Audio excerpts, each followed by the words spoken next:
Chapter 2. Right Defense and Release from Fear. 1. The real meaning of possession. Editor's note. The first section is a specialized one that appears to be intended mainly for psychologists. It says that its focus on mental illness is less constructive for most people than a course primarily devoted to mental health. However, some professions will find some principles of mental illness constructive. This obviously includes psychologists. The general reader may therefore want to skip this rather complex section and can do so without losing the basis for understanding the sections that follow. If you do skip this section, however, we recommend that you read the final 3 paragraphs as well as a brief summary of the section that can be found in the first footnote below. The first footnote. The following is a brief summary of this section. We have an irresistible attraction to God, an innate drive to be possessed by God, i.e. to wholly belong to Him. We fear this drive yet cannot extinguish it, so we distort it into 4 false versions, 4 conventional desires for possession. 1. Possessing or being possessed by other bodies, as in sexuality. 2. Possessing things. 3. Being possessed by or possessing or controlling the spirit or spirits. And 4. Possessing knowledge in the conventional sense of the word. Not being true expressions of the possession drive, these do not satisfy it, and also cause negative symptoms in their own right. Therefore, as each form of possession intensifies, it produces mounting fear. As a false solution to this fear, we try to halt the expression of that form, while still hanging on to the desire for it, through the use of a denial mechanism, which also impairs our ability to operate effectively. The real solution involves realizing that possession in the conventional sense does not exist at all on the level of true reality, because in truth, no one can be taken over by anyone or anything else. In reality, we can neither possess nor be possessed. The real meaning of possession should be clarified. Fear of possession is a perverted expression of the fear of the irresistible attraction of God. The truth is still that the attraction of God is irresistible at all levels, and the acceptance of this totally unavoidable truth is only a matter of time. But you should consider whether you want to wait, because you can return now if you choose. Possession is a concept which has been subject to numerous distortions, some of which we will list below. Type 1. Possession can be associated with the body only. If this occurs, sex is particularly likely to be contaminated. Possession versus being possessed is apt to be seen as the male versus the female role, since neither will be conceived of as satisfying alone, and both will be associated with fear. This interpretation is particularly vulnerable to psychosexual confusion. Type 2. From a rather similar reference point, possession can only be associated with things. This is essentially a shift from type 1 and is usually due to an underlying fear of associating possession with people. In this sense, it is an attempt to protect people from one's possessiveness, like the superstition about protecting the name we mentioned before. Both type 1 and type 2 are likely to become compulsive for several reasons, including A. They represent an attempt to escape from the real possession drive, which cannot be satisfied this way. B. They set up substitute goals which are usually reasonably easy to attain. C. They appear to be relatively harmless and thus seem to allay fear. The fact that they usually interfere with good interpersonal relationships can be interpreted in this culture as a lack of sophistication on the part of the other, not the self, and this induces a false feeling of confidence in the solution. It is also fairly easy to find a partner who shares the illusion. Thus, we have any number of relationships which are actually established on the basis of type 1, and others which hold together primarily because of a joint interest in type 2. D. The manifestly external emphasis which both entail seems to be a safety device, and thus permits a false escape from much more basic inhibitions. As a compromise solution, the illusion of interpersonal relating is preserved, along with the retention of lack of love. This kind of psychic juggling leaves the juggler with a feeling of emptiness, which in fact is perfectly justified, because he is acting from scarcity. He then becomes more and more driven in his behaviour to fill the emptiness.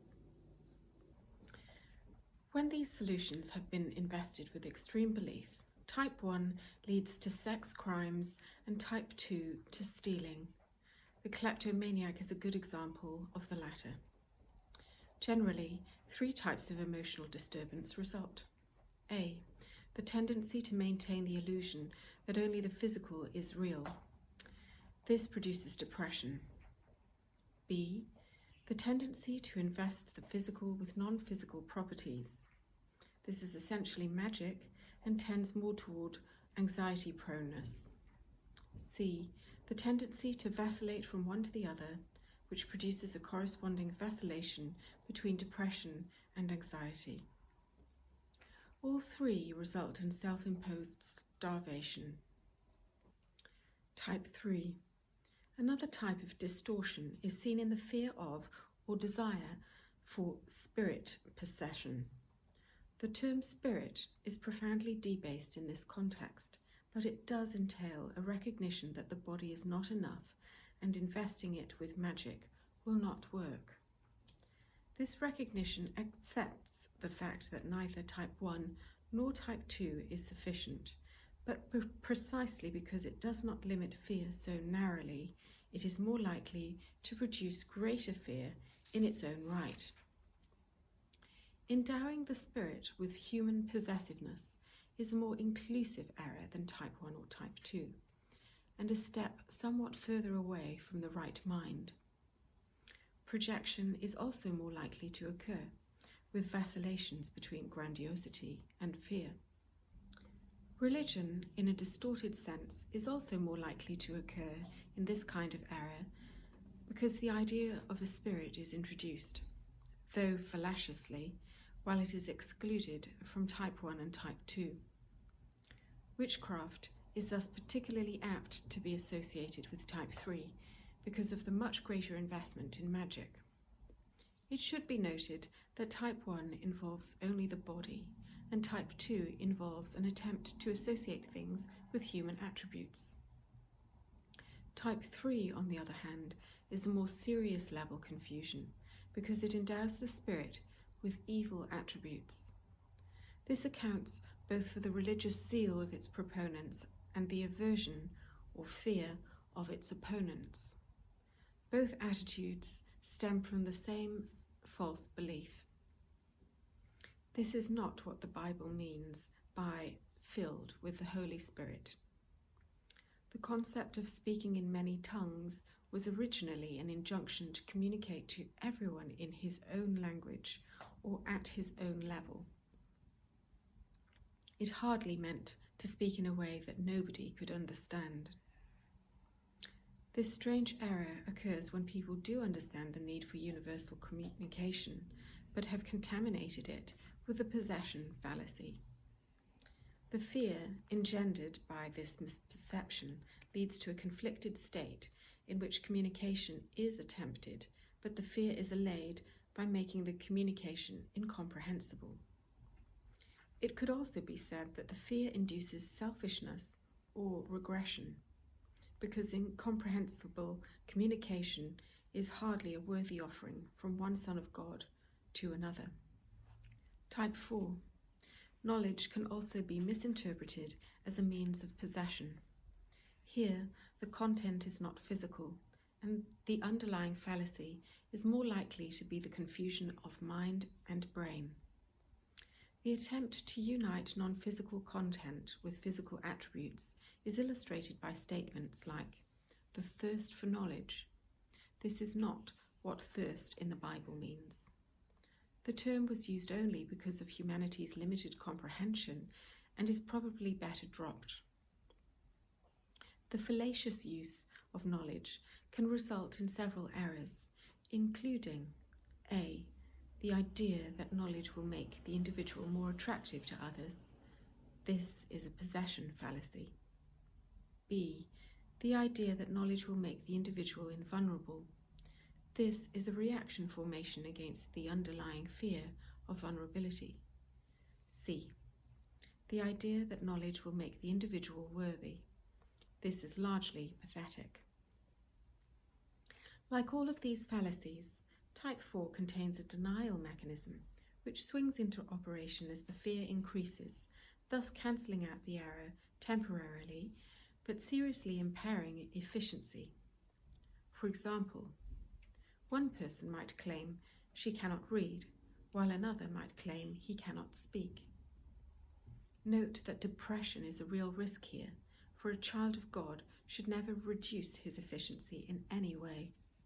The depression comes from a peculiar pseudo-solution, which reads, "A child of God is efficient. I am not efficient. Therefore, I am not a child of God." This leads to neurotic resignation, and this is a state which merely increases the depression.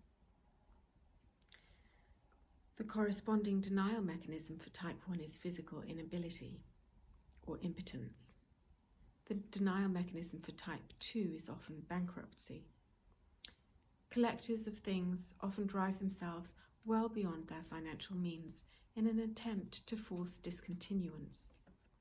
If this idea of cessation cannot be tolerated, a strange compromise involving both insatiable possessiveness and insatiable throwing away may result.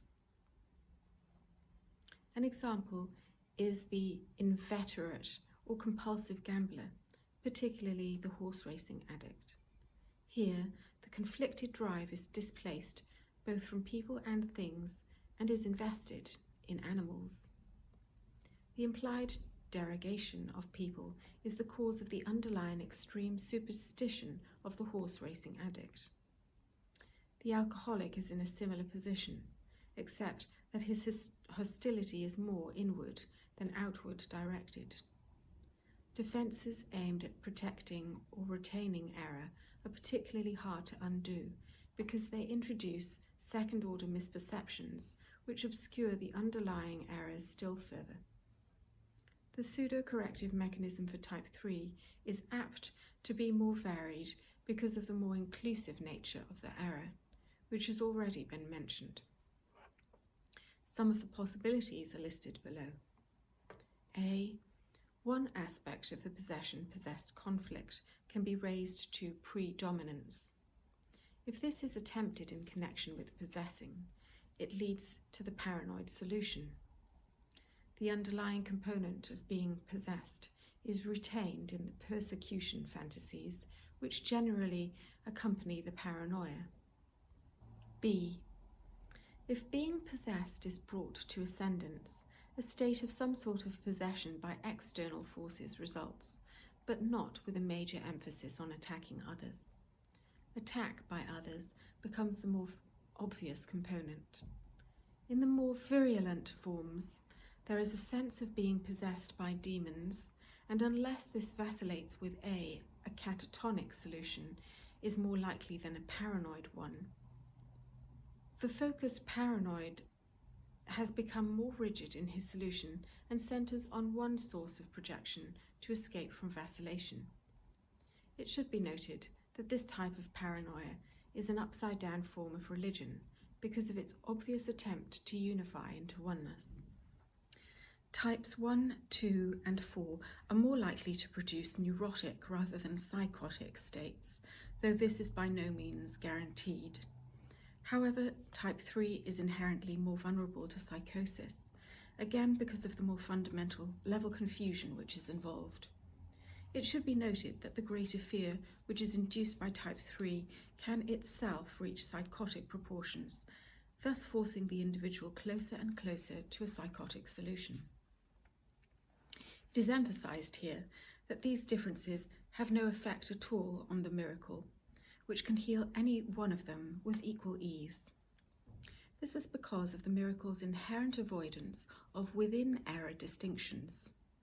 Its sole concern is to distinguish between truth on the one hand and all kinds of error on the other. This is why some miracles seem to be of greater magnitude than others. But remember the first principle in this course, that there is no order of difficulty in miracles. The emphasis on mental illness, which is marked in these notes, reflects the undoing aspect of the miracle. The doing aspect is, of course, much more important. But a true miracle cannot occur on a false basis. Sometimes the undoing must precede it. At other times, both can occur simultaneously, but you are not up to this at the moment. Further insights into mental illness can be misused and can lead to preoccupation with one's own symptoms. This is why this area is less constructive for most people than a course primarily devoted to mental health. However, some professions will find some principles of mental illness constructive, especially those which are concerned with mental illness in others. This obviously includes psychologists. The obvious correction for all types of the possession fallacy is to redefine possession correctly. In the sense of taking over, the concept does not exist at all in divine reality, which is the only level where real existence is a meaningful term. No one can be taken over unless he wills to be. However, if he places his mind under tyranny rather than true authority, see previous reference, he intrudes the concept of submission dominance onto free will himself. This produces the obvious contradiction inherent in any formulation which associates free will with imprisonment. Even in very mild forms, this kind of association is risky and may spread quite unexpectedly, particularly under external stress. This is because it can be internally controlled only if external conditions are peaceful. This is not safe, because external conditions are produced by the thoughts of many, not all of whom are pure in heart as yet. Why should you be at their mercy? This issue is very closely related to the whole possession issue. You are thinking that people can possess you if you believe that their thoughts or the external environment can affect you, regardless of what they think. You are perfectly unaffected by all expressions of lack of love. These can be either from yourself and others, or from yourself to others, or from others to you. Peace is an attribute in you. You cannot find it outside. All mental illness is some form of external searching. Mental health is inner peace. It enables you to remain unshaken by lack of love from without, and capable, through your own miracles, of correcting the external conditions which proceed from lack of love in others. 2. The cause of separation. This section deals with a more fundamental misuse of knowledge, referred to in the Bible as the cause of the fall or separation. There are several introductory remarks which are intended to make these explanations less fear-provoking. First, I draw your attention to a couplet from Shakespeare's A Midsummer's Night's Dream. Be as thou wast wont to be, see as thou wast wont to see.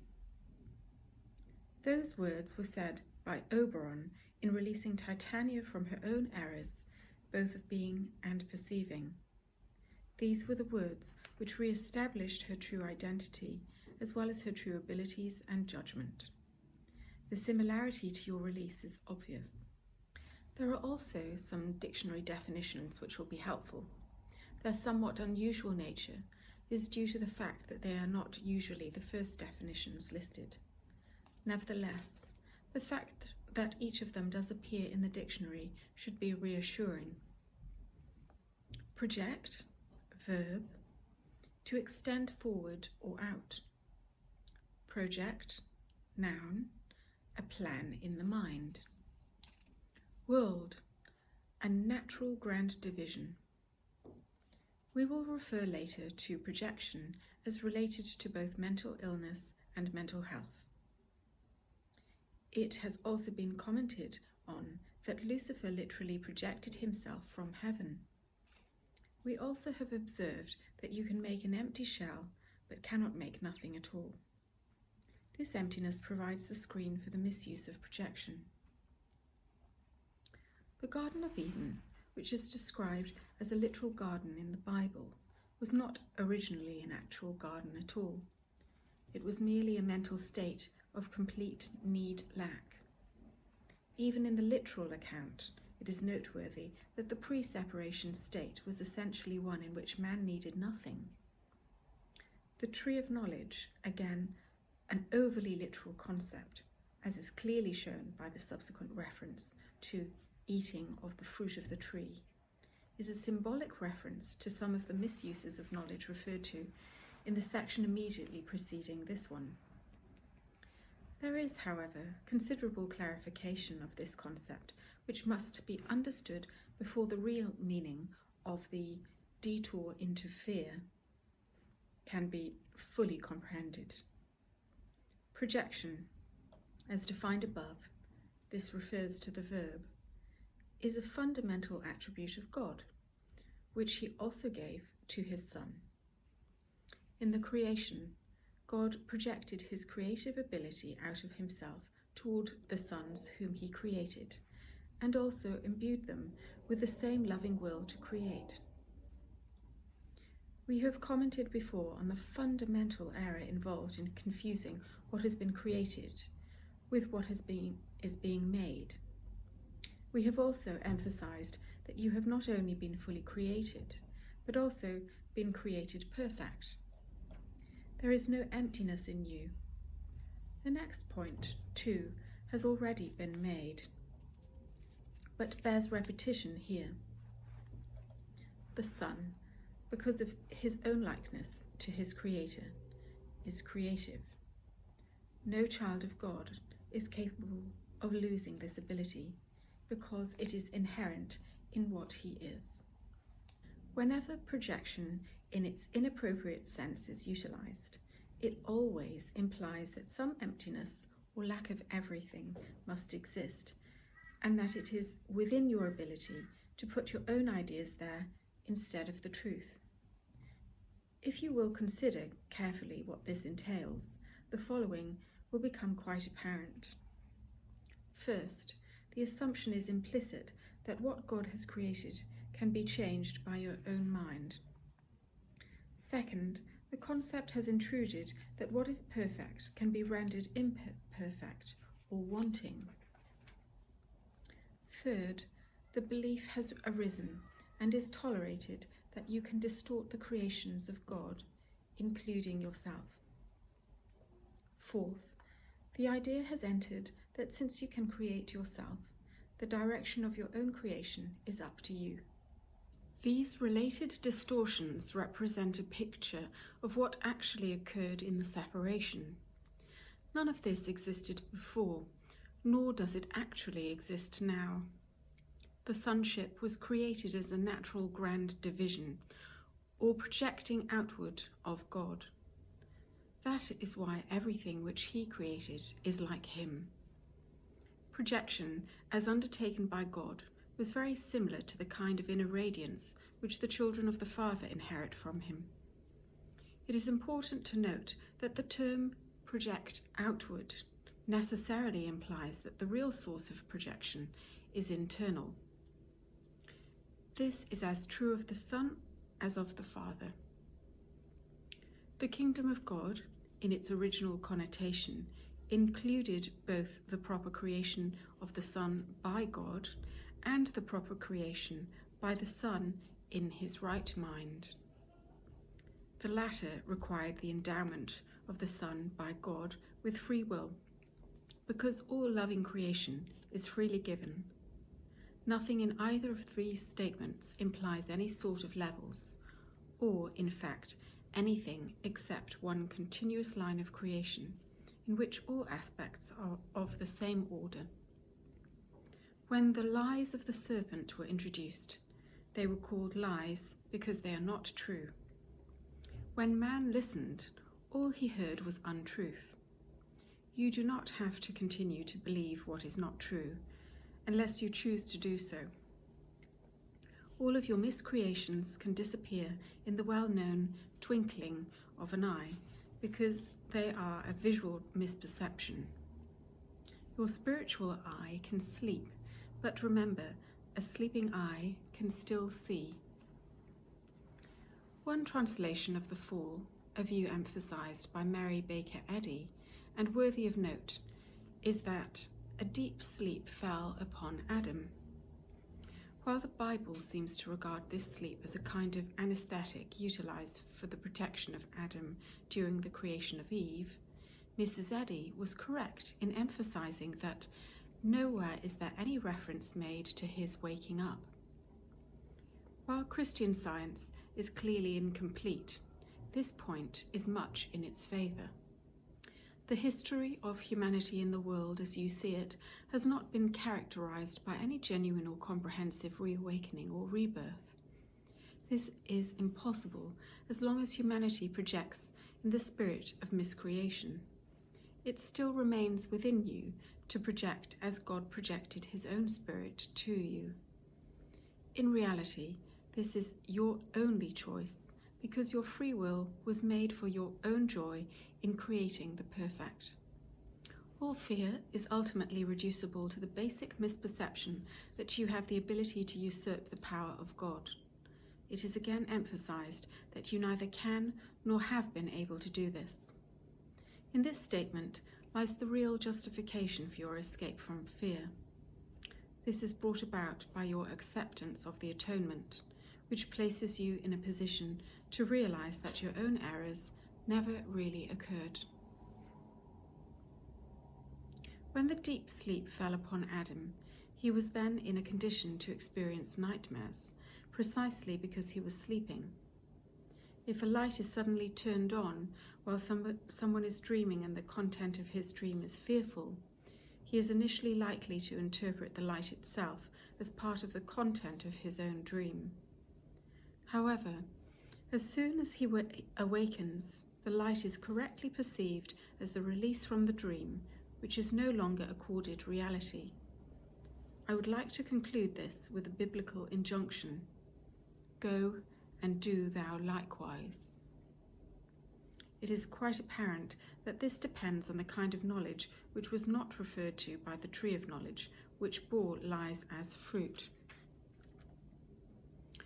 The knowledge that illuminates rather than obscures is the knowledge which not only makes you free, but also shows you clearly that you are free. 3. The proper use of denial.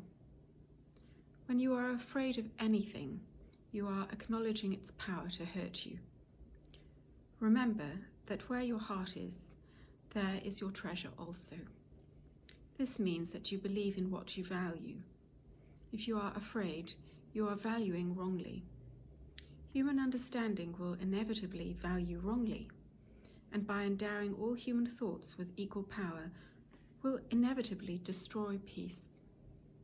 That is why the Bible speaks of the peace of God which passeth human understanding. This peace is totally incapable of being shaken by human errors of any kind. It denies the ability of anything which is not of God to affect you in any way. This is the proper use of denial. It is not used to hide anything, but it is used to correct error. It brings all error into the light, and since error and darkness are the same, it abolishes error automatically. True denial is a very powerful protective device. You can and should deny any belief that error can hurt you. This kind of denial is not a concealment device, but a correction device.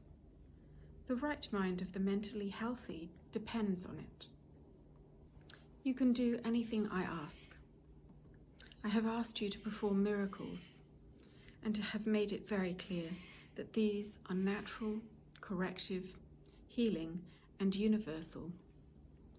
There is nothing good they cannot do, but they cannot be performed in the spirit of doubt. You have asked yourself why you cannot really incorporate my words. But remember my own question before you ask yours. O thou of little faith, wherefore didst thou doubt? The idea of cannibalism in connection with the sacrament is a reflection of a distorted view of sharing. I told you before that the word thirst in connection with the Spirit was used because of the limited understanding of those to whom I spoke. I also told you not to use it. The same holds for expressions like feeding on. Symbiosis is misunderstood by the mentally ill who do not use it in that way. But I also told you that you must recognize your total dependence on God, a statement which you may not have liked. God and the sons he created are symbiotically related. They are completely dependent on each other. The creation of the Son himself has already been perfectly accomplished, but the creation by sons has not. God created sons so he could depend on them because he created them perfectly. He gave them his peace so they would not be shaken and would be unable to be deceived. Whenever you are afraid, you are deceived. Your mind is not serving your soul. This literally starves the soul by denying its daily bread. In this connection, there is a poem about the Holy Family that says, "Where tricks of words are never said, and mercy is as plain as bread." God offers only mercy. Your own words should always reflect only mercy, because that is what you have received, and that is what you should give. Justice is a temporary expedient, or an attempt to teach you the meaning of mercy. Its judgmental side arises only because you are capable of injustice, if that is what your mind makes.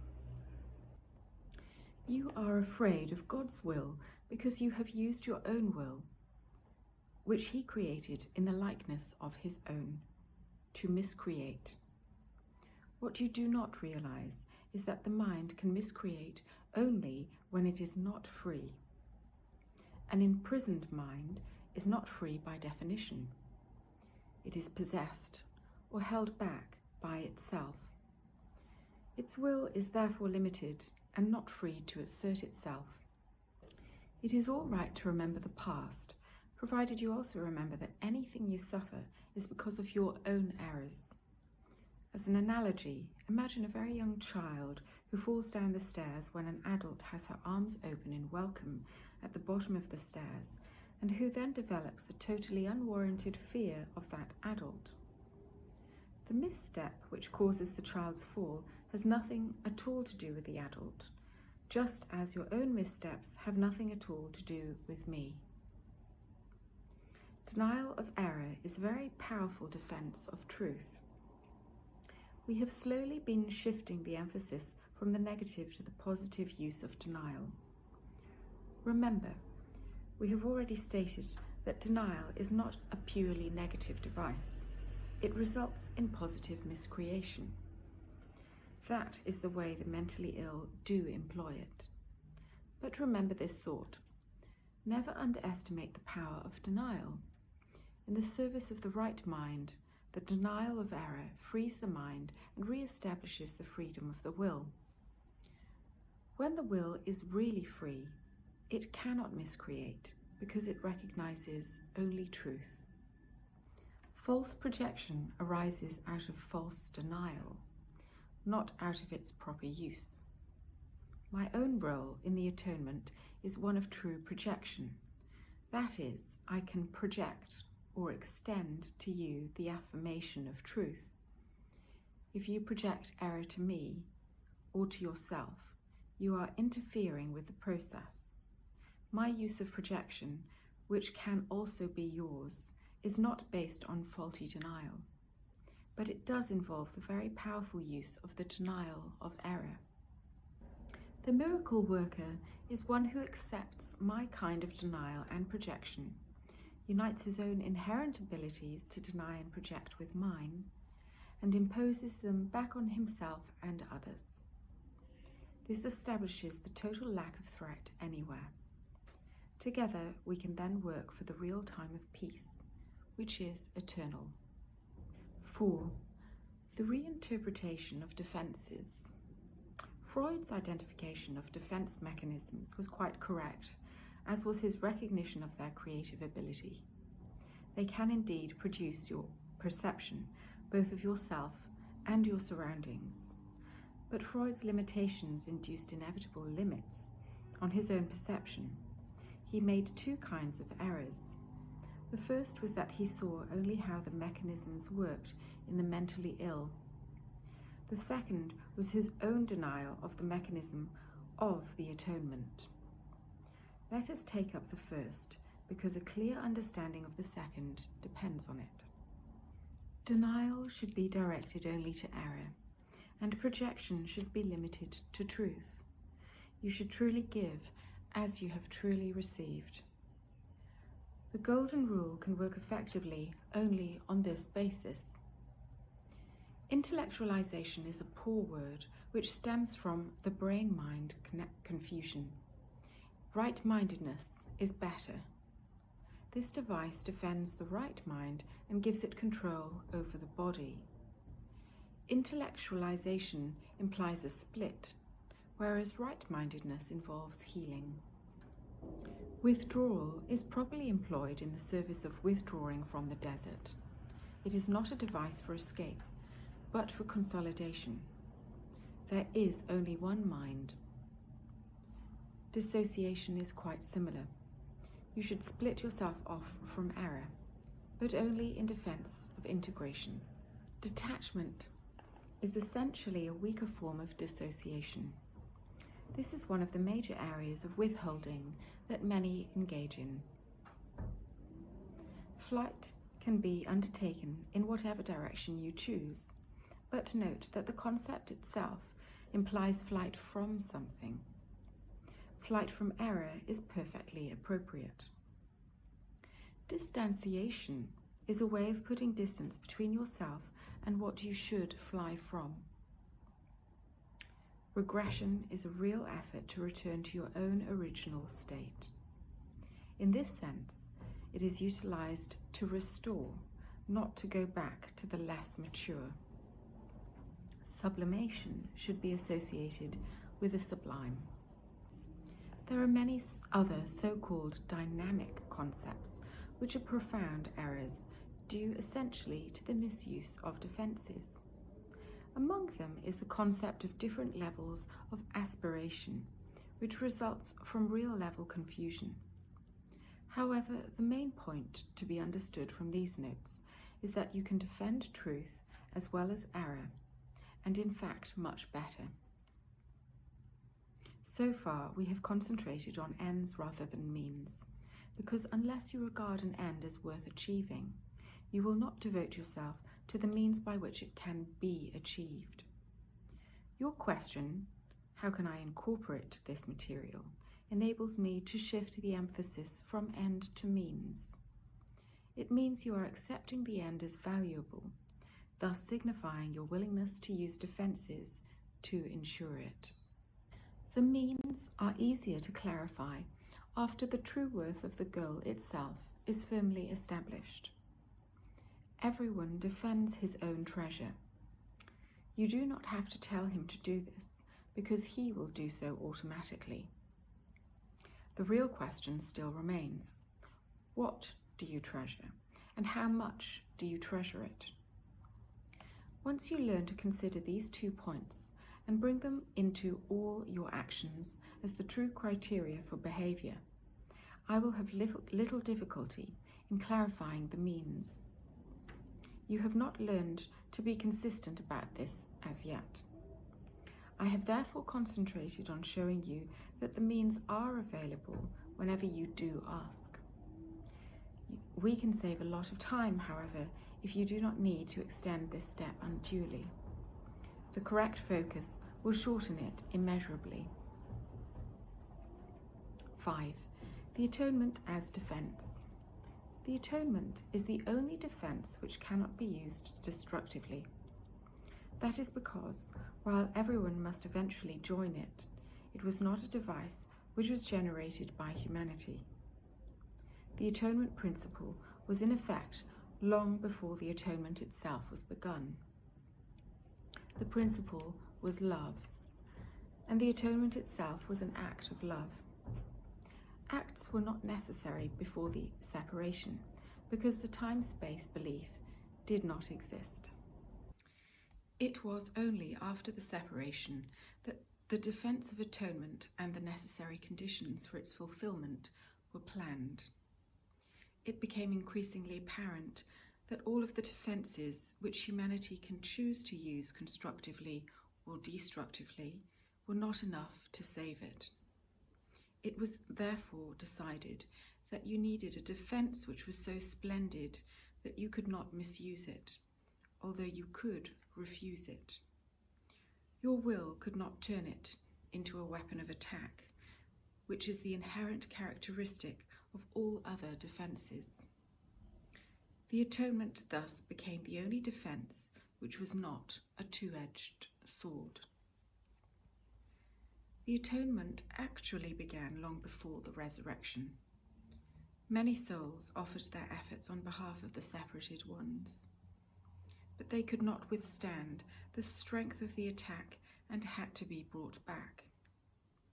Angels came too, but their protection was not enough, because the separated ones were not interested in peace. They had already split themselves and were bent on dividing rather than reintegrating. The levels they introduced into themselves turned against each other, and they, in turn, turned against one another. They established differences, divisions, cleavages, dispersion, and all the other concepts related to the increasing splits they produced. Not being in their right minds, they turned their defences from protection to assault and acted literally insanely. It was essential to introduce a split-proof device which could be used only to heal, if it was used at all.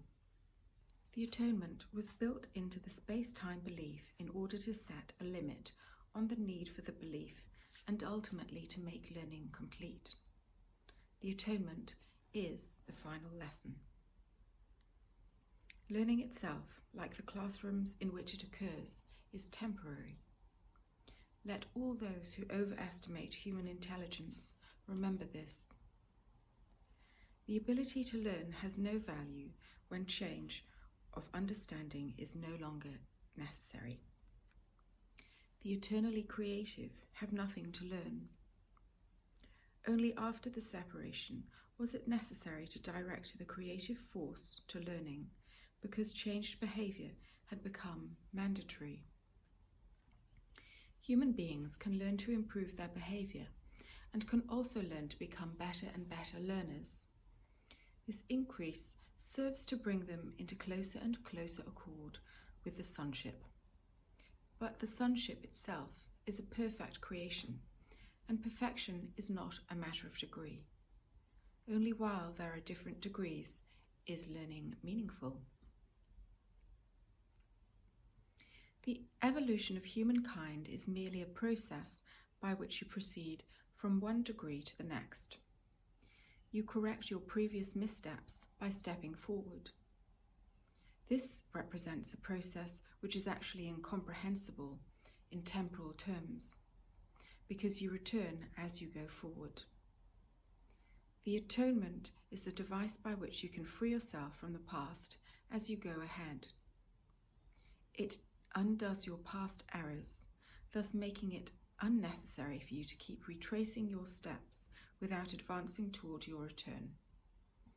In this sense, the atonement saves time, but like the miracle which serves it, does not abolish it.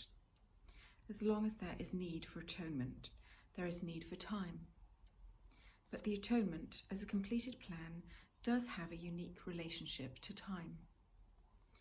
Until the atonement is finished, its various phases will proceed in time, but the whole atonement stands at its end. At this point, the bridge of the return has been built. If you find discussion of the atonement upsetting, it is because the atonement is a total commitment. You still think this is associated with loss. This is the same mistake all the separated ones make in one way or another. They cannot believe that a defense which cannot attack is the best defense.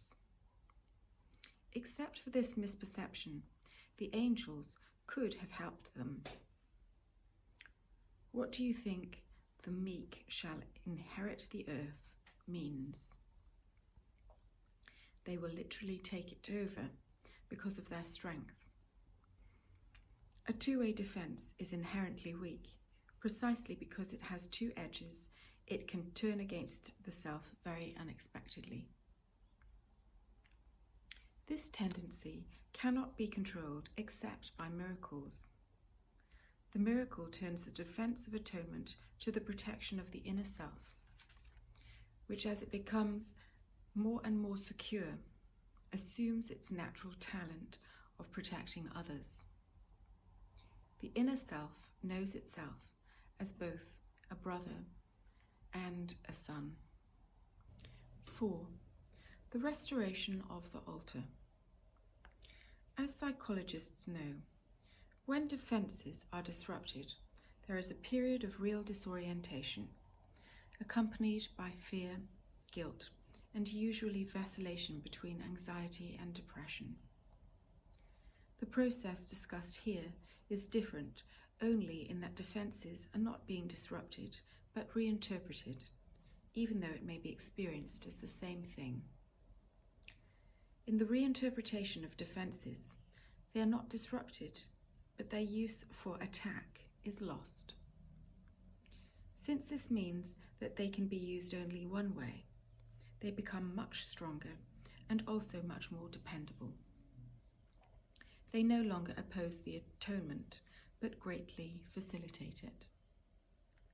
The atonement can only be accepted within you. You may perceive it largely as external, and this will make your experience of it minimal. You can be shown the chalice without accepting it for yourself. This is due to the improper use of the defense of externalization. Do not fail to appreciate, however, how remarkable your progress can be in this respect. You may perceive the chalice at first as a vessel of some sort whose purpose is uncertain. Even then, however, you can notice that the inside is gold, while the outside, though shiny, is silver. This is a recognition of the fact that the inner part is more precious than the outer side, even though both are resplendent. The reinterpretation of defenses is essential to break open the inner light. Since the separation, defenses have been used almost entirely to defend yourself against the atonement, and thus maintain your separation. You generally see this as a need to protect the body from external intrusion. Fantasies about the body arise from the erroneous belief that the body can be used as a means for obtaining atonement. Perceiving the body as the temple is only the first step in correcting this kind of distortion. Seeing the body as a temple alters part of the misperception, but not all of it. It does recognize that the concept of atonement in physical terms is not appropriate. But the next step is to realize that a temple is not a building at all. Its real holiness lies in the inner altar around which the building is built. The inappropriate emphasis which people have put on beautiful church buildings is a sign of their own fear of atonement and an unwillingness to reach the altar itself. The real beauty of the temple cannot be seen with the physical eye. The spiritual eye, on the other hand, cannot see the building at all, but it perceives the altar within with perfect clarity. This is because the spiritual eye has perfect vision. For perfect effectiveness, the chalice of the atonement belongs at the centre of the inner altar, where it undoes the separation and restores the wholeness of the mind. Before the separation, the mind was invulnerable to fear, because fear did not exist. Both the separation and the fear were miscreations of the mind, which have to be undone. This is what the Bible means by the restoration of the temple. It does not mean the restoration of the building, but it does mean the opening of the altar to receive the atonement. This heals the separation and places within you the one defense against all errors which can make you perfectly invulnerable. The acceptance of the atonement by everyone is only a matter of time. In fact, both time and matter were made for this purpose. This appears to contradict free will because of the inevitability of the decision. If you review the idea carefully, however, you will realize that this is not true. Everything is limited in some way by the manner of its creation. Free will can temporize and is capable of enormous procrastination. But it cannot depart entirely from its creator, who sets limits on its ability to miscreate by virtue of its own real purpose. The misuse of will engenders a situation which, in the extreme, becomes altogether intolerable. Pain thresholds can be high, but they are not limitless. Eventually, everybody begins to recognize, however dimly, that there must be a better way. As this recognition is more firmly established, it becomes a perceptual turning point. This ultimately reawakens the spiritual eye, simultaneously weakening the investment in physical sight. The alternating investment in the two types or levels of perception is usually experienced as conflict for a long time and can become very acute. But the outcome is as certain as God. The spiritual eye literally cannot see error and merely looks for atonement. All of the solutions which the physical eyes seek dissolve in its sight. The spiritual eye, which looks within, recognizes immediately that the altar has been defiled and needs to be repaired and protected. Perfectly aware of the right defense, it passes over all others, looking past error to truth. Because of the real strength of its vision, it pulls the will into its own service and forces the mind to concur. This re-establishes the true power of the will and makes it increasingly unable to tolerate delay. The mind then realizes, with growing certainty, that delay is only a way of increasing unnecessary pain, which it need not tolerate at all. The pain threshold drops accordingly, and the mind becomes increasingly sensitive to what it would once have regarded as very minor intrusions of discomfort. The children of God are entitled to perfect comfort, which comes from a sense of perfect trust. Until they achieve this, They will waste themselves and their true creative powers on useless attempts to make themselves more comfortable by inappropriate means. But the real means is already provided and does not involve any effort on their part at all. Their egocentricity usually misinterprets this as personally insulting, an interpretation which obviously arises from their misperception of themselves. Egocentricity and communion cannot coexist. Even the terms themselves are contradictory. The atonement is the only gift which is worthy of being offered to the altar of God. This is because of the inestimable value of the altar itself. It was created perfect and is entirely worthy of receiving perfection. God is lonely without his sons, and they are lonely without him. Remember the poem which begins, "And God stepped out on space, and he looked around and said, 'I'm lonely. I'll make me a world.'"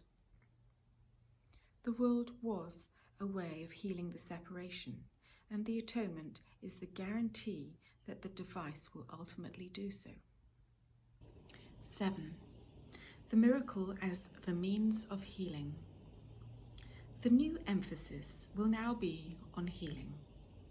The miracle is the means, the atonement the principle, and the healing is the result. Those who speak of the miracle of healing are combining two orders of reality inappropriately. Healing is not a miracle. The atonement, or the final miracle, is purely a means, while any type of healing is a result. Atonement is the remedy. The degree of error to which it is applied is irrelevant.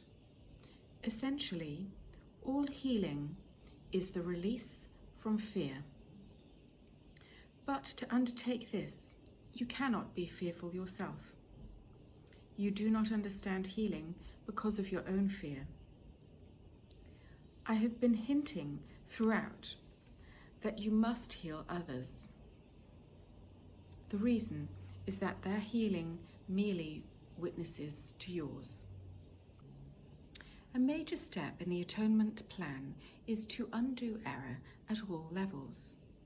Illness, which is really not right-mindedness, is the result of level confusion in the sense that it always entails the belief that what is amiss in one level can adversely affect another.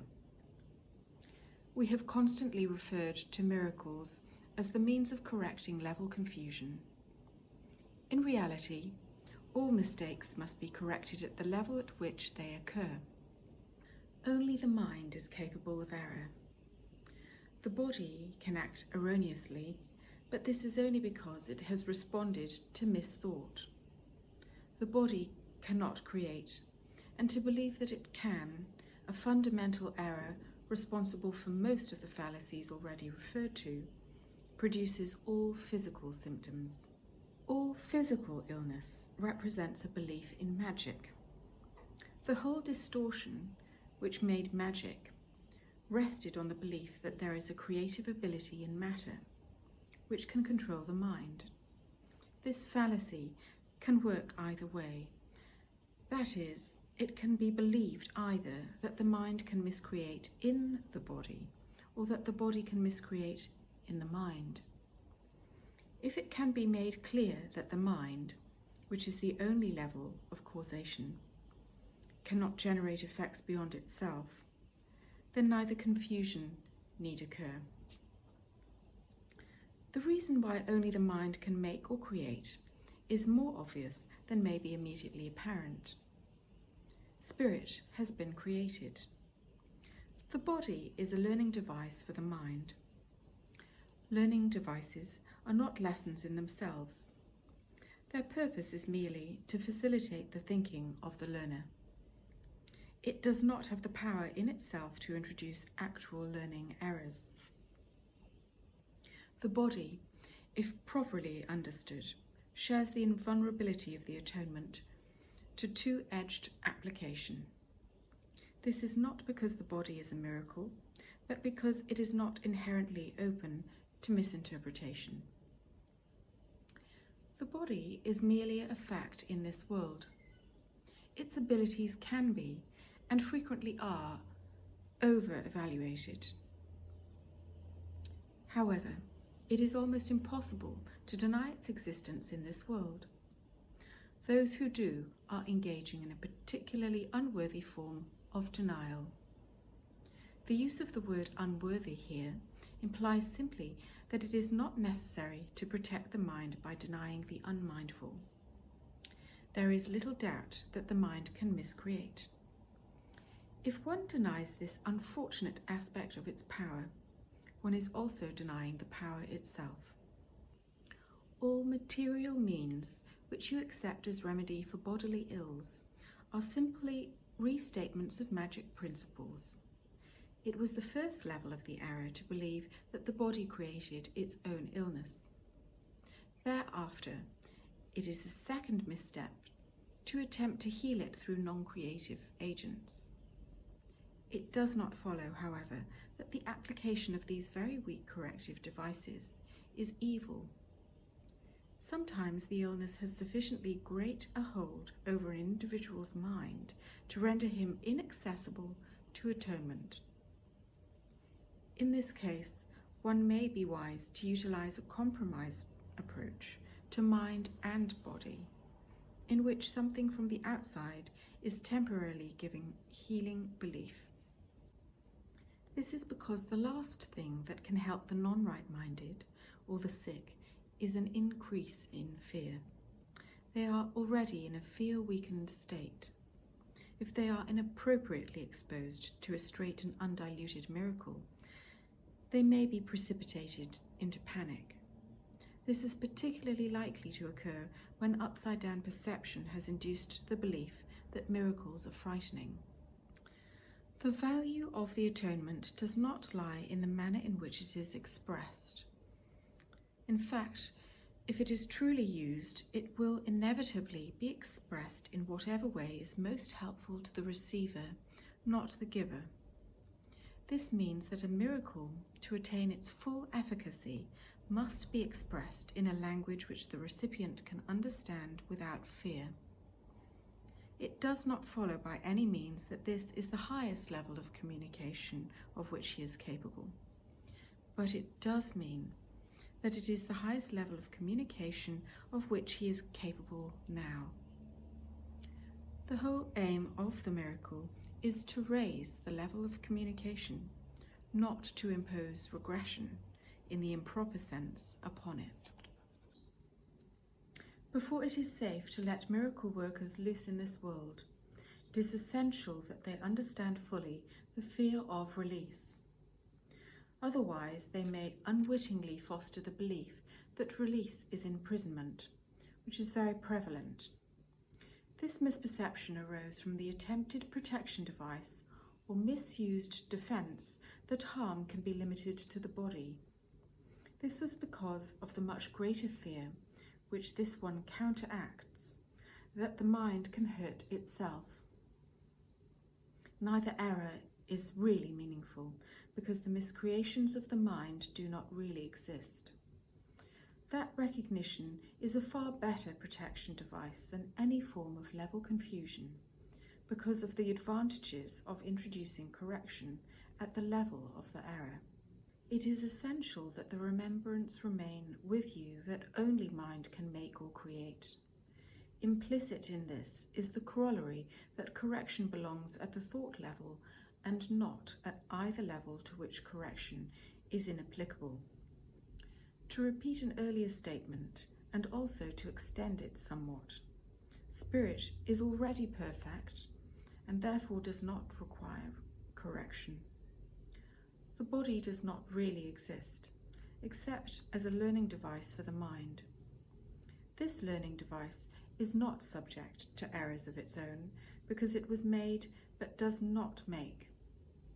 It should be obvious, then, that correcting the maker, or inducing it to give up miscreation, is the only application of creative power which is inherently meaningful at all. We said before that magic is essentially mindless, or the destructive, miscreative use of mind. Physical medicines are a form of spells. In one way, they are a more benign form, in that they do not entail the possession fallacy, which does enter when a mind believes that it can possess another. Since this is considerably less dangerous, though still incorrect, it has its advantages. It is particularly helpful to the therapist who really wants to heal, but is still fearful himself. By using physical means to do so, he is not engaging in any form of enslavement, even though he is not applying the atonement.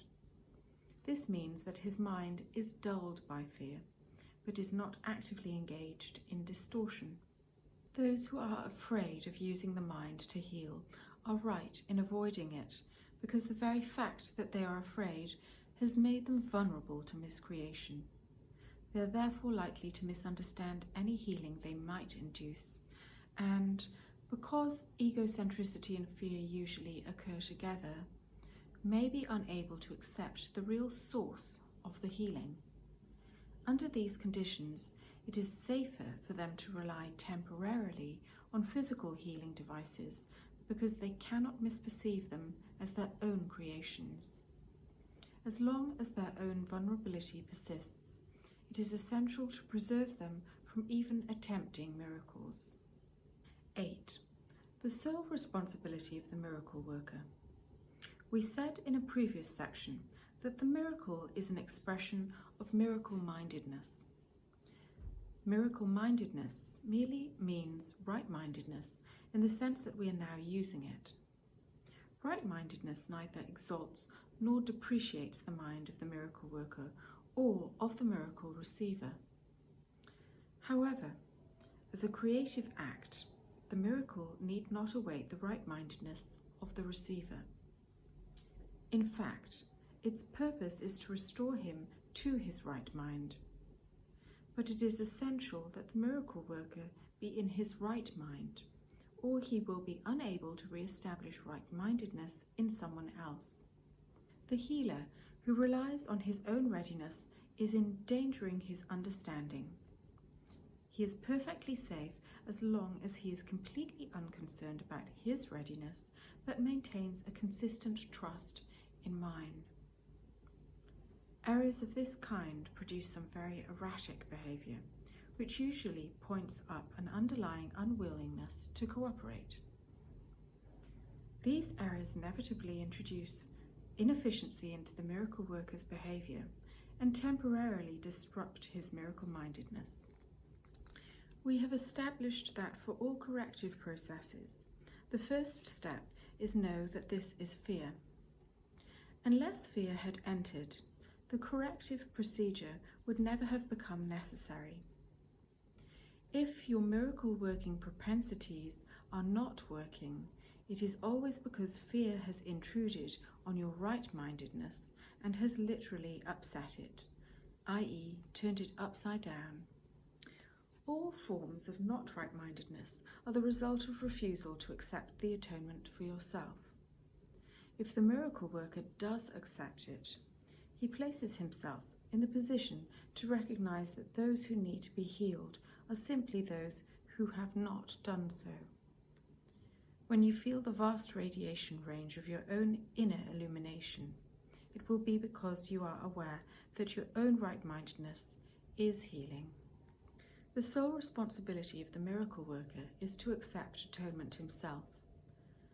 This means that he knows that mind is the only creative level, and that its errors are healed by the atonement. Once he accepts this, his mind can only heal. By denying his mind any destructive potential and reinstating its purely constructive powers, he has placed himself in a position where he can undo the level confusion of others. The message which he then gives to others is the truth that their minds are really similarly constructive, and that their own miscreations cannot hurt them. By affirming this, The miracle worker releases the mind from over-evaluating its own learning device, the body, and restores the mind to its true position as the learner. It should be re-emphasized that the body does not learn any more than it creates. As a learning device, it merely follows the learner, but if it is falsely endowed with self-initiative, it becomes a serious obstruction to the learning it should facilitate. Only the mind is capable of illumination. Spirit is already illuminated, and the body in itself is too dense. The mind, however, can bring its own illumination to the body by recognizing that density is the opposite of intelligence, and therefore unamenable to independent learning. It is, however, easily brought into alignment with a mind which has learned to look beyond density toward light. Corrective learning always begins with awakening the spiritual eye and turning away from belief in physical sight. The reason this entails fear is because you are afraid of what your spiritual eye will see, which was why you closed it in the first place. We said before that the spiritual eye cannot see error and is capable only of looking beyond it to the defense of atonement. There is no doubt that the spiritual eye does produce extreme discomfort by what it sees. The thing that you forget is that the discomfort is not the final outcome of its perception. When the spiritual eye is permitted to look upon the defilement of the altar, it also looks immediately toward atonement. Nothing which the spiritual eye perceives can induce fear. Everything that results from accurate spiritual awareness merely is channelized toward correction. Discomfort is aroused only to bring the need to correct forcibly into awareness. What the physical eye sees is not corrective, nor can it be properly corrected by any device which can be physically seen. As long as you believe in what your physical sight tells you, all your corrective behavior will be misdirected. The reason why the real vision is obscured is because you cannot endure to see your own defiled altar. But since the altar has been defiled, this fact becomes doubly dangerous unless it is perceived. This perception is totally non-threatening because of the atonement. The fear of healing arises in the end from an unwillingness to accept the unequivocal fact that healing is necessary. The fear arises because of the necessary willingness to look at what you have done to yourself. Healing was an ability which was lent to human beings after the separation, before which it was completely unnecessary. Like all aspects of the space-time belief, healing ability is temporary. However, as long as time persists, healing remains among the stronger human protections. This is because healing always rests on charity, and charity is a way of perceiving the true perfection of another, even if he cannot perceive it himself. Most of the loftier concepts of which humanity is capable now are time-dependent. Charity is really a weaker reflection of a much more powerful love encompassment, which is far beyond any form of charity that humanity can conceive of as yet. Charity is essential to right-mindedness, in the limited sense in which right-mindedness can now be attained. Charity is a way of looking at another as if he had already gone far beyond his actual accomplishment in time.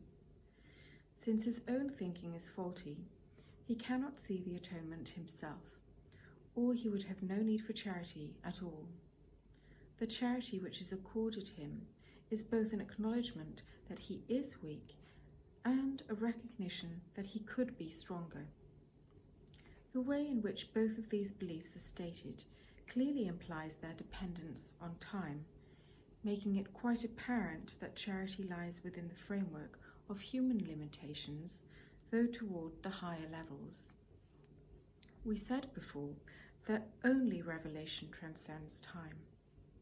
The miracle, as an expression of true human charity, can only shorten it at best.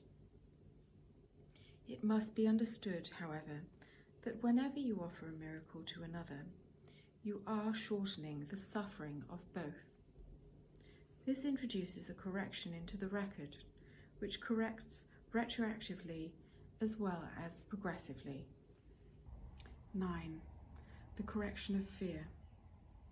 You believe that being afraid is involuntary, but I have told you many times that only constructive acts should be involuntary.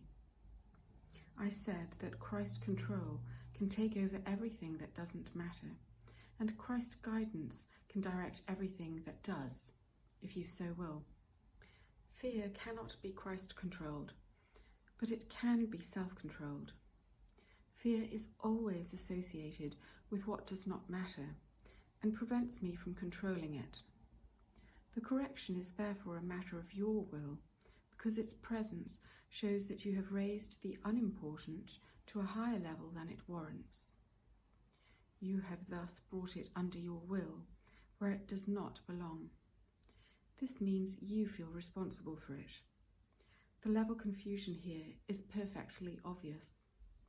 The reason that I cannot control fear for you is that you are attempting to raise to the mind level the proper content of lower order reality. I do not foster level confusion, but you can will to correct it.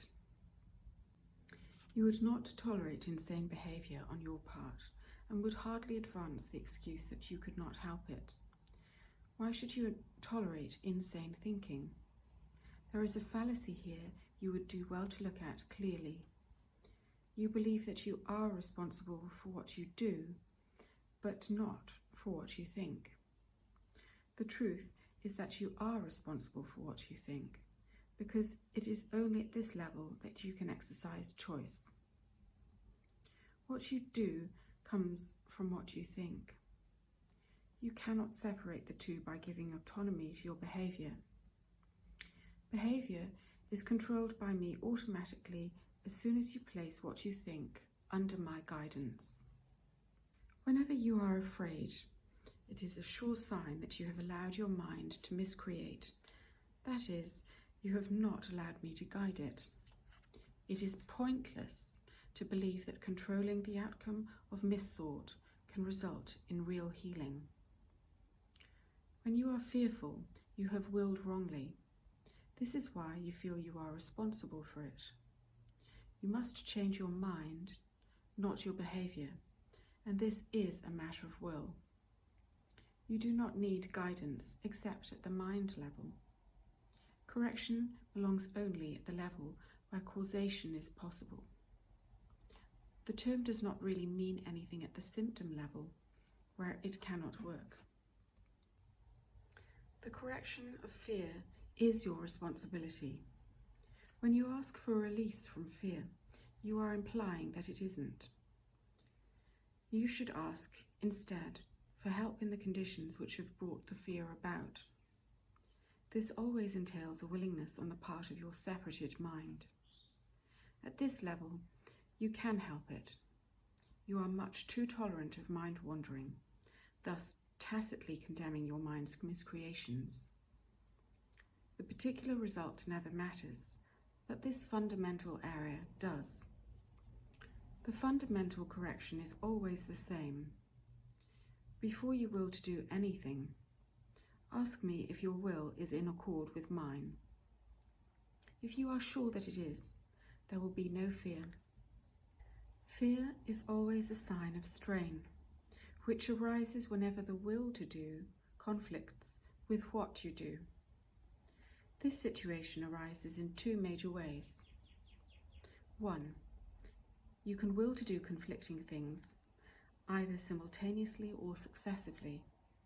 This produces conflicting behaviour, which would be tolerable to the self, though not necessarily to others, except for the fact that the part of the will that wants something else is outraged. 2. You can behave as you think you should without entirely willing to do so. This produces consistent behavior, but entails great strain within the self. If you think about it, you will realize that in both cases, the will and the behavior are out of accord, resulting in a situation in which you are doing what you do not will. This arouses a sense of coercion, which usually produces rage. The anger then invades the mind, and projection in the wrong sense becomes likely. Depression or anxiety is virtually certain. Remember that whenever there is fear, it is because you have not made up your mind. Your will is split, and your behavior inevitably becomes erratic. Correcting at the behavioral level can shift the error from the first type to the second, but will not obliterate the fear. It is possible to reach a state in which you bring your will under my guidance without much conscious effort, but this implies the kind of habit pattern which you have not developed dependably as yet. Although people say that God will never ask you to do more than you can, they do not understand it themselves. God cannot ask more than you will.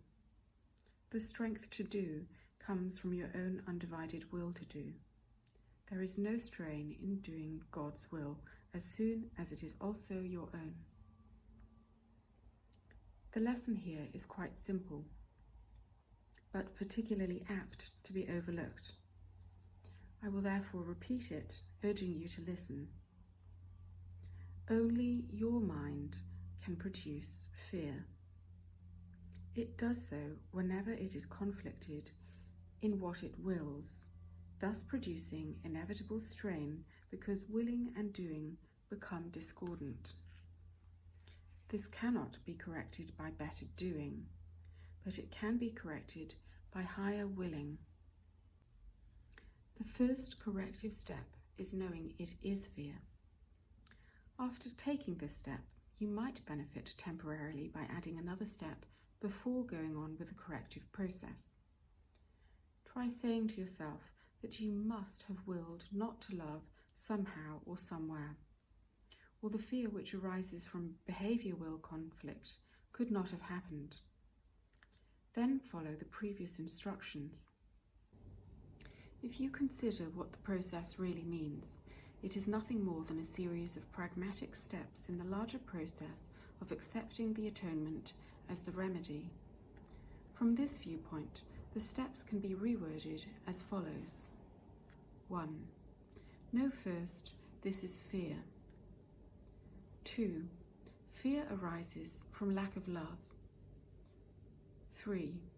The only remedy for lack of love is perfect love. 4. Perfect love is the atonement. The final procedural step is inherent in the last statement. We have emphasized that the miracle or the expression of atonement is always a sign of real respect from the worthy to the worthy. This worth is re-established by the atonement. It is obvious then that when you are afraid, you have placed yourself in a position where you need atonement because you have done something loveless, having willed without love. This is precisely the situation for which the atonement was offered. The need for the remedy inspired its establishment. As long as you recognize only the need for the remedy, you will remain fearful. However, as soon as you use the remedy, you have also abolished the fear. This is how true healing occurs. It may help if you say this prayer to me. I would like to pray that my will be united with thine, recognizing that thy perfect love will suffice or correct for my imperfect love. I pray that I may accept the atonement with conviction, recognizing its inestimable worth and my own divine worth as part of this identification with thine. I pray that my fear be replaced by an active sense of thy love, and thy continual willingness to help me overcome the split or divided will which is responsible for my difficulty with this. I accept the divinity of the messages I have received and affirm my will in both accepting and acting upon the atonement principle. Here I am. The major problem that you have is the continuing split will, which naturally interferes with your true identification. To the extent that you hold on to this split, it will take longer to get through and will markedly interfere with your own integration efforts. Reliance has to be placed on me, which is sufficient once you do this without distantiation or division in loyalties. This will be strengthened through a continual affirmation of the goal you want to achieve and an awareness of its inevitability. In this way, you will perceive and know your true worth and the importance of maintaining a complete identification. 10. The real power of the mind. Everyone experiences fear, and nobody enjoys it. Yet it would take very little right thinking to know why it occurs. Very few people appreciate the real power of the mind, and nobody remains fully aware of it all the time. This is inevitable in this world, because the human being has many things he must do and cannot engage in constant thought watching. However, if he hopes to spare himself from fear, there are some things he must realize and realize fully at least some of the time. The mind is a very powerful agent, and it never loses its creative force. It never sleeps. Every instant it is making or creating, and always as you will. Many of your ordinary expressions reflect this. For example, when you say, "Don't give it a thought," you're implying that if you do not think about something, it will have no effect on you. This is true enough. On the other hand, many other expressions are clear expressions of the prevailing lack of awareness of thought power. For example, you say just an idle thought and mean that the thought has no effect. You also speak of some actions as thoughtless, implying that if the person had thought, he would not have behaved as he did. You also use phrases like thought-provoking, which is bland enough, but the term a provoking thought means something quite different. While expressions like think big give some recognition to the power of thought, they still come nowhere near to the truth. You do not expect to grow when you say it, because you really don't believe it. It is hard to recognize that thought and belief combine into a power surge which can literally move mountains. It appears, at first glance, that to believe such power about yourself is merely arrogant. But that is not the real reason why you don't believe it.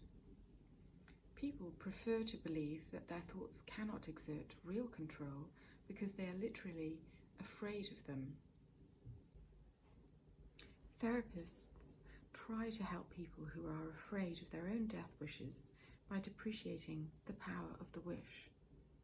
They even attempt to free the patient by persuading him that he can think whatever he wants without any real effect at all. There is a real dilemma here, which only the truly right-minded can escape. Death wishes do not kill in a physical sense, but they do kill spiritually. All destructive thinking is dangerous. Given a death wish, a person has no choice except to act upon his thought or behave contrary to it. He can thus choose only between homicide and fear. See previous notes on will conflicts. The other possibility is that he depreciates the power of his thought. This is the usual psychoanalytical approach. This does not allay guilt, but at the cost of rendering thinking impotent. If you believe that what you think is ineffectual, you may cease to be overly afraid of it, but you are hardly likely to respect it either. The world is full of endless examples of how people have depreciated themselves because they are afraid of their own thoughts. In some forms of insanity, thoughts are glorified, but this is only because the underlying depreciation was too effective for tolerance. The truth is that there are no idle thoughts. All thinking produces form at some level. The reason why people are afraid of ESP and so often react against it is because they know that thoughts can hurt them. Their own thoughts have made them vulnerable. You who complain about fear still persist in producing it most of the time. I told you in the last section that you cannot ask me to release you from it, because I know it does not exist. You don't. If I merely intervened between your thoughts and their results, I would be tampering with a basic law of cause and effect, in fact the most fundamental one there is in this world. I would hardly help you if I depreciated the power of your own thinking. This would be in direct opposition to the purpose of this course. It is certainly much more useful for me to remind you that you do not guard your thoughts at all carefully, except for a relatively small part of the day, and somewhat inconsistently even then. You may feel at this point that it would take a miracle to enable you to do this, which is perfectly true. Human beings are not used to miraculous thinking, but they can be trained to think that way. All miracle workers have to be trained that way. I have to be able to count on them. This means that I cannot allow them to leave their minds unguarded, or they will not be able to help me. Miracle working entails a full realization of the power of thought and real avoidance of miscreation. Otherwise, the miracle would be necessary merely to set the mind itself straight, a circular process which would hardly foster the time collapse for which the miracle was intended. Nor would it induce the healthy respect which every miracle worker must have for true cause and effect. Miracles cannot free the miracle worker from fear. Both miracles and fear come from his thoughts, and if he were not free to choose one, he would also not be free to choose the other. Remember, we said before that when electing one person, you reject another. It is much the same in electing the miracle. By doing so, you have rejected fear. Fear cannot assail unless it has been elected. You have been afraid of God, of me, of yourself, and of practically everyone you know at one time or another. This can only be because you have miscreated all of us and believe in what you made. You would never have done this if you had not been afraid of your own thoughts. The vulnerable are essentially miscreators because they misperceive creation. 11. The basic conflict. You are willing to accept primarily what does not change your mind too much and leaves you free to leave it quite unguarded most of the time. You persist in believing that when you do not consciously watch your mind, it is unmindful.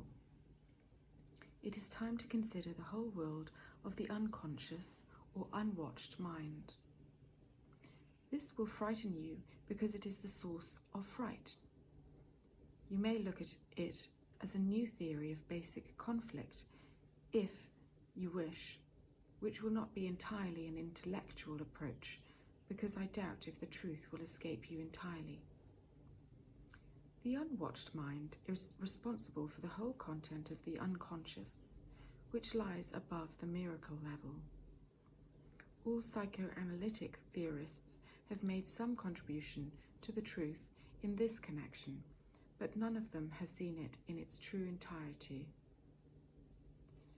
Jung's best contribution was an awareness of individual versus collective unconscious levels. He also recognized the major place of the religious spirit in his schema. His archetypes were also meaningful concepts, but his major error lay in regarding the deepest level of the unconscious as shared in terms of content. The deepest level of the unconscious is shared as an ability. As miracle-mindedness, the content, or the particular miracles which an individual happens to perform, does not matter at all. They will, in fact, be entirely different, since I direct them, because I make a point of avoiding redundancy. Unless a miracle actually heals, it is not a miracle at all. The content of the miracle level is not recorded in the individual's unconscious, because if it were, the miracle would not be automatic or involuntary, which we have said repeatedly that it should be. However, the content is a matter for the record, which is not within the individual himself. All psychoanalysts made one common error, in that they attempted to uncover unconscious content. You cannot understand unconscious activity in these terms, because content is applicable only to the more superficial unconscious levels to which the individual himself contributes. This is the level at which he can readily introduce fear, and usually does. Freud was right in calling this level preconscious, and emphasizing that there is a fairly easy interchange between preconscious and conscious material. He was also right in regarding the censor as an agent for the protection of consciousness from fear. His major error lay in his insistence that the preconscious is necessary at all in the psychic structure. If the psyche contains fearful levels from which it cannot escape without splitting, its integration is permanently threatened. It is essential not to control the fearful, but to eliminate it. Here, Ranke's concept of the will was particularly good, except that he preferred to ally it only with humanity's own truly creative ability, but did not extend it to its proper union with God's. His birth trauma, another valid idea, was also too limited, in that it did not refer to the separation, which was really a false idea of birth. Physical birth is not a trauma in itself. It can, however, remind the individual of the separation, which was a very real cause of fear. The idea of will therapy was potentially a very powerful one, but Ranke did not see its real potential because he himself used his mind partly to create a theory of the mind, but also partly to attack Freud. His reactions to Freud stemmed from his own unfortunate acceptance of the deprivation fallacy, which itself arose from the separation. This led him to believe that his own mind's creation could stand only if the creation of another's fell. In consequence, his theory emphasized rather than minimized the two-edged nature of defenses. This is an outstanding characteristic of his concepts because it was outstandingly true of him. He also misinterpreted the birth trauma in a way that made it inevitable for him to attempt a therapy whose goal was to abolish fear. This is characteristic of all later theorists who do not attempt, as Freud did in his own form of therapy, to split off the fear. No one as yet has fully recognized either the therapeutic value of fear or the only way in which it can truly be ended. When you miscreate, you are in pain. The cause and effect principle here is temporarily a real expediter. Actually, cause is a term properly belonging to God, and effect, which should also be capitalized, is his sonship. This entails a set of cause and effect relationships which are totally different from those which humanity introduced into the miscreation. The fundamental opponents in the real basic conflict are creation and miscreation. All fear is implicit in the second, just as all love is inherent in the first. Because of this difference, the basic conflict is one between love and fear. So much, then, for the true nature of the major opponents in the basic conflict. Since all such theories led to a form of therapy in which redistribution of psychic energy results, it is necessary to consider our concept of psychic energy next. In this respect, Freud was more accurate than his followers, who were essentially more wishful. Energy can emanate from both creation and miscreation, and the particular ratio between them which prevails at a given point in time does determine the behavior at that time. If miscreation did not engender energy in its own right, it would be unable to produce destructive behavior, which it very patently does. Everything that you make has energy because, like the creations of God, it comes from energy and is endowed by its maker with the power to make. Miscreation is still a genuine creative act in terms of the underlying impulse, but not in terms of the content of what is made. This does not deprive what is made of its own creative power. It does, however, guarantee that the power will be misused or used fearfully. To deny this is merely the previously mentioned fallacy of depreciation. Although Freud made a number of fallacies of his own, he did avoid this one in connection with psychic energy. The later theorists denied the split energy concept, not by attempting to heal it, but by reinterpreting it instead of redistributing it. This placed them in the illogical position of assuming that the split which their therapies were intended to heal had not occurred. The result of this approach is essentially a form of hypnosis. This is quite different from Freud's approach, which merely ended in a deadlock.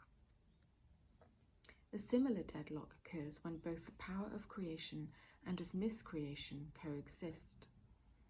This is experienced as conflict only because the individual feels as if both were occurring at the same level. He believes in what he has miscreated in his own unconscious, and he naturally believes it is real because he has made it. He thus places himself in a position where the fearful becomes real.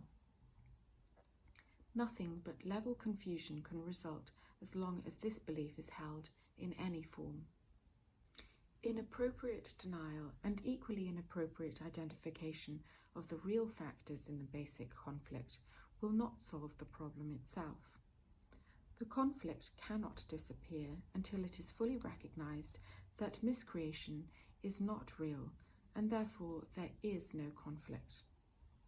This entails a full realization of the basic fact that although you have miscreated in a very genuine sense, you need neither continue to do so nor to suffer from your past errors in this respect. A redistribution of psychic energy, then, is not the solution. Both the idea that both kinds must exist and the belief that one kind is amenable for use or misuse are real distortions. The only way out is to stop miscreating now and accept the atonement for miscreations of the past. Only this can re-establish true single-mindedness.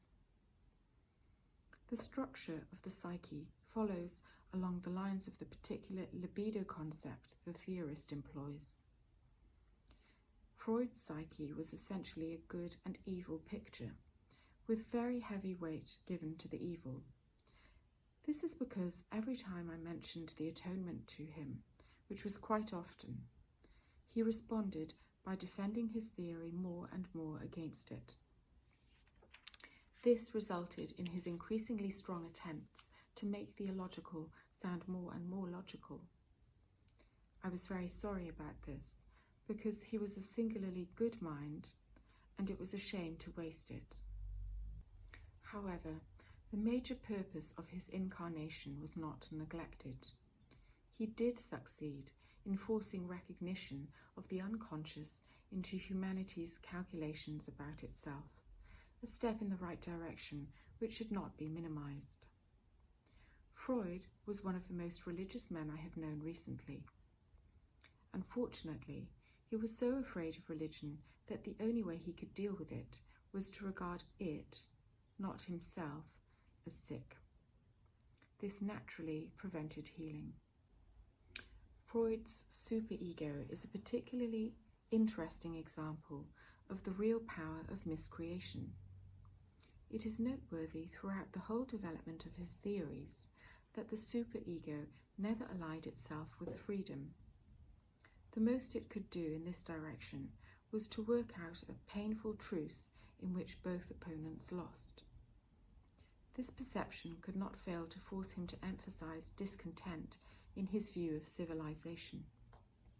The Freudian id is really only the more superficial level of the unconscious, and not the deepest level at all. This too was inevitable, because Freud could not divorce miracles from magic. It was therefore his constant endeavour, even preoccupation, to keep on thrusting more and more material between consciousness and the real deeper level of the unconscious, so that the latter became increasingly obscured. The result was a kind of bedlam, in which there was no order, no control, and no sense. This was exactly how he felt about it. The later theoretical switch to the primacy of anxiety was an interesting device intended to deny both the instinctive nature of destructiveness and the force of the power of miscreation. By placing the emphasis on the result, the generative nature of the power was minimized. Destructive behavior is instinctual. The instinct for creation is not obliterated in miscreation. That is why it is always invested with reality. One of the chief ways in which you can correct your own magic miracle confusion is to remember that you did not create yourself. You are apt to forget this when you become egocentric, and this places you in a position where belief in magic is virtually inevitable. Your instincts for creation were given you by your own creator, who is expressing the same instinct in his creation. Since the creative ability rests solely in the mind, everything which you make or create is necessarily instinctive. It also follows that whatever you produce is real in your own eyes, but not necessarily in the sight of God. 12. The mastery of love. We have already said that the basic conflict is one between love and fear, and that the proper organization of the psyche rests on a lack of level confusion. The section on psychic energy should be reread very carefully, because it is particularly likely to be misinterpreted until this section has been completed. It has already been said that you cannot control fear, because you yourself made it. Your belief in it renders it out of your control by definition. For this reason, any attempt to resolve the basic conflict through the concept of mastery of fear is meaningless. In fact, it asserts the power of fear by the simple assumption that it need be mastered at all. The essential resolution rests entirely on the mastery of love. In the interim, conflict is inevitable. The reason for this is the strangely illogical position in which you have placed yourself. Since we have frequently emphasized that correction must be applied within the level that error occurs, it should be clear that the miracle must be illogical, because its purpose is to correct the illogical and restore order. Two concepts which cannot coexist are nothing and everything. To whatever extent one is believed in, the other has been abolished. In the conflict, fear is really nothing, and love is really everything. The unwillingness to let one's darkness be seen, or to submit error to light, is a way of denying that the separation ever occurred. Like all pseudo-solutions, this kind of distorted thinking is very creative but false. The separation has occurred. To deny this is merely to misuse denial. However, to concentrate on error is merely a further misuse of legitimate psychic mechanisms. The true corrective procedure, which has already been described as the proper use of the spiritual eye, or true vision, is to accept the error temporarily, but only as an indication that immediate correction is mandatory. This establishes a state of mind in which the atonement can be accepted without delay. It is worth repeating that ultimately there is no compromise possible between everything and nothing. The purpose of time is essentially to serve as a device by which all compromise in this respect can be abolished. It seems to be abolished by degrees precisely because time itself involves a concept of intervals which does not really exist. The faulty use of creation has made this necessary as a corrective device. And God so loved the world that he gave his only begotten Son, so that whosoever believeth on him shall not perish, but have eternal life, needs only one slight correction to be entirely meaningful in this context. It should read, "And God so loved the world that he gave it to his only begotten Son." It should be noted that God has begotten only one Son. If you believe that all of the minds that God created are his sons, and if you also believe that the sonship is one, then every mind must be a son of God, or an integral part of the sonship. You do not find the concept that the whole is greater than its parts difficult to understand. You should therefore not have too great of a difficulty with this. The sonship, in its oneness, does transcend the sum of its parts. However, it loses this special state as long as any of its parts are missing. This is why the conflict cannot ultimately be resolved until all of the individual parts of the sonship have returned. Only then can the meaning of wholeness in the true sense be understood. The concept of minus numbers has always been regarded as a mathematical rather than an actual expedient. Yet it represents a major limitation on mathematics as presently understood. Any statement which implies degrees of difference in negation is essentially meaningless. What can replace this negative approach is a recognition of the fact that as long as one part, which is the same as 1,000,000 or 10 or 8,000 parts of the sonship is missing, it is not complete. In the divine psyche, the Father and the Holy Spirit are not incomplete at all. The sonship has the unique faculty of believing in error or incompleteness, if it so elects. However, it is quite apparent that so to elect is to believe in the existence of nothingness. The correction of this error is the atonement.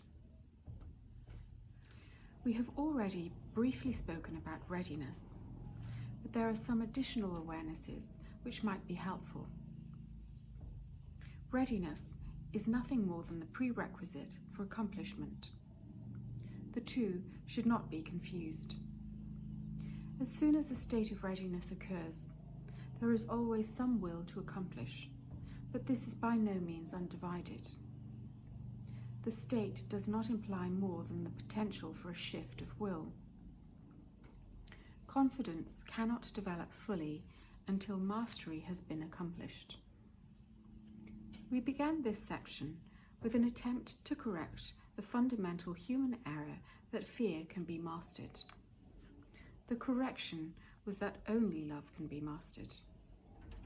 Even if you are ready for revelation, though, that does not mean that you have in any way mastered that form of communication.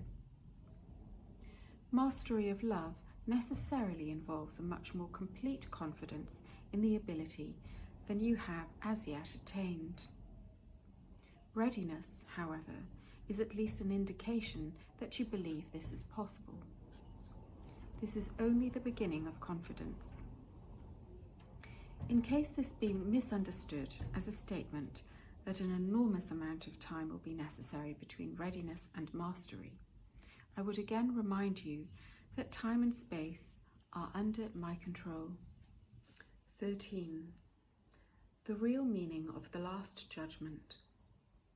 We have said that whatever you make or create is real in your own eyes, but not necessarily in the sight of God. This basic distinction leads us directly into the real meaning of the Last Judgment. The final judgment is one of the greatest threat concepts in humanity's perception. This is only because you do not understand it. Judgment is not an essential attribute of God. You brought judgment into being only because of the separation. God himself is still the God of mercy. After the separation, however, there was a place for justice in the schema, because it was one of the many learning devices which had to be built into the overall plan. Just as the separation occurred over many millions of years, the Last Judgment will extend over a similarly long period, and perhaps even longer. Its length depends, however, on the effectiveness of the present speed-up. We have frequently noted that the miracle is a device for shortening but not abolishing time. If a sufficient number of people become truly miracle-minded quickly, the shortening process can be almost immeasurable.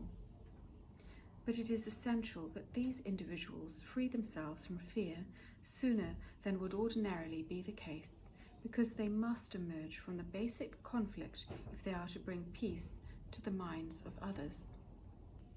The Last Judgment is generally thought of as a procedure undertaken by God. Actually, it will be undertaken solely by the sonship with my help. It is a final healing rather than a meting out of punishment, however much you may think punishment is deserved. Punishment as a concept is in total opposition to right-mindedness. The aim of the final judgment is to restore right-mindedness to you. The final judgment might be called a process of right evaluation. It simply means that finally all minds must come to understand what is worthy and what is not. After this, their ability to choose can be reasonably directed. Unless this distinction has been made, the vacillations between free and imprisoned will cannot but continue. The first step toward freedom, then, must entail a sorting out of the false from the true. This is a process of division only in the constructive sense, and reflects the true meaning of the apocalypse. Everyone will ultimately look upon what he has made and will to preserve only what is good, just as God himself once looked upon what he had created and knew that it was good. At this point, the mind will begin to look with love on what it has made, because of its great worthiness. The mind will inevitably disown its miscreations, and having withdrawn belief from them, they will no longer exist. The term last judgment is frightening, not only because it has been falsely projected onto God, but also because of the association of last with death. This is an outstanding example of upside-down perception. Actually, if the last judgment is examined objectively, it is quite apparent that it is really the doorway to life. No one who lives in fear is really alive. Your own final judgment cannot be directed toward yourself because you are not your own creation. You can apply it meaningfully and at any time, however, to everything you have ever made and retain in your real memory only what is good. This is what your own right-mindedness cannot but dictate. The purpose of time is solely to give you time to achieve this judgment. It is your own perfect judgment of what you have made. When everything that you retain is lovable, there is no reason for any fear to remain in you. This is your part in the atonement.